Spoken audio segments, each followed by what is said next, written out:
So what's up guys? Mga tumig punong karon. Nakupig kuan bangus. Okay, kahoy. Kuyog na mo diri si kuya nga tag-iya sa bangusan.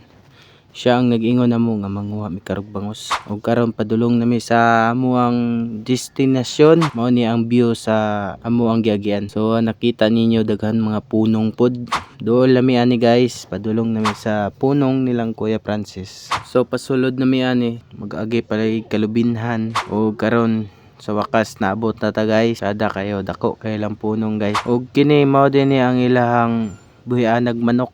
Gi kuan pa lang, ipanday pa, wala pa yung mga manok. So kaya nga tong tuyo diri kay manguha magbangos. So padulong na ta. So mao ni diri ang ilang view. Mao ni gitawag nilang feeder guys. Automatic na siya maghatag og feed sa mga isda. So kakita mo nang naglihok-lihok sa tubig guys. Mao na ang mga bangus. Dagko na kaayo. Mga next month pwede na siya harbison. Murag medyo gibugatan ni sa timbangan ning gadala. So giandam na ang laya guys. Mao na siya gamito na to para magdako og bangus. So unta guys, humanon niyo ni nga video para makabalo mo giunsa namo pagkuha ang mga bangus. Ug ayaw kalimot og follow og share aning nga video mga kol.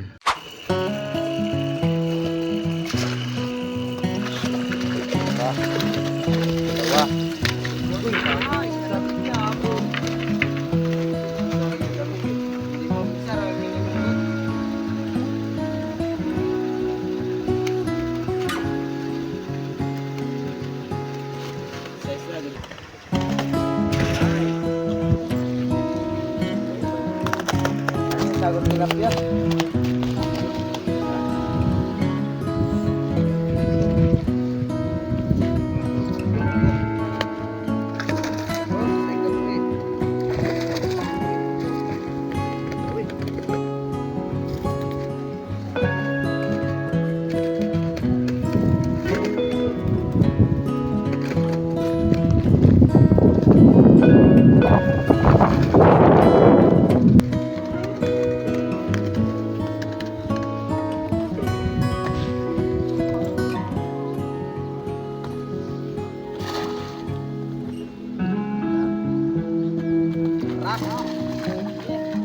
Panjo na mo ko, dami na to ah.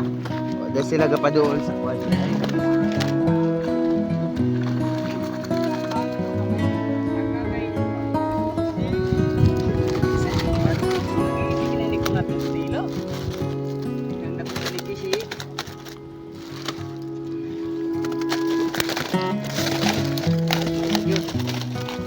Ito na ni boss.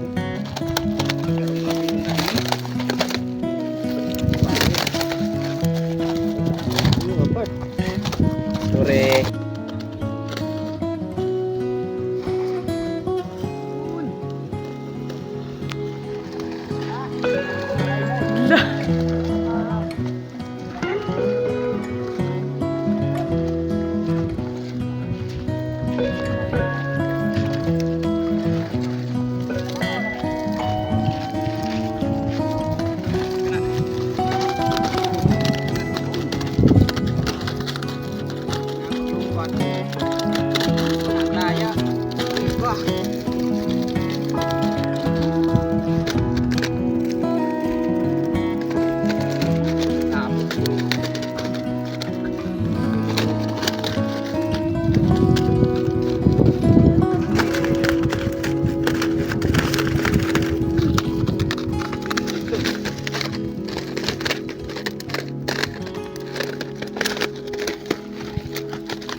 Pagikan mo ni dito.